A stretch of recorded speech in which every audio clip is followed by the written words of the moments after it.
काय रे गिल भाई एवढं लेट?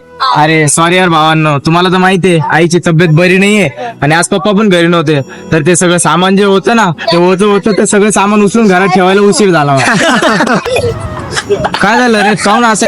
आम्हाला माहित होतं.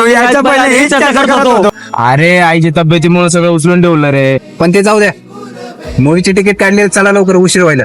मतलब तू नॉर्मल आईचा कॉल आला, 1 मिनिट. हाय. अरे भावांना ऐका ना, आईचा कॉल होता, अर्जंट मला घरी जावं लागेल. सॉरी यार, तुम्ही बघून घ्या आज मूवी. काय रे भाई, तू रोजच्या आई वडील करतो भाई. आम्हाला आई वडील नाही का? इथं 500 रुपयाची तिकीट काढली आम्ही. एवढं महत्वाचे काय तुझ्यासाठी तुझे आई वडील? आम्ही कोण नाही का? हा, आमची काही व्हॅल्यू नाही का? बघा भावांनो, मी तुमची व्हॅल्यू खूप जास्त करतो, पण तुमची तुलना मी माझ्या आईवडिलांशी नाही करू शकत.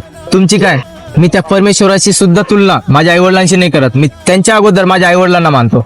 त्यांच्या एका थेंबाची, कष्टाच्या घामाची जी एक थेंब असते ना, त्याची सुद्धा आपण परतफेड आयुष्यभर करू शकत नाही, माहितीये. म्हणून माझं पूर्ण आयुष्य ना त्यांच्यासाठी आहे. ते हा म्हणतील तर मी हा म्हणणार, ते ना म्हणतील तर मी ना म्हणेल. त्यांच्या आनंद दुःख जिथं मी तिथं, माझं आयुष्य त्यांच्यासाठी आहे.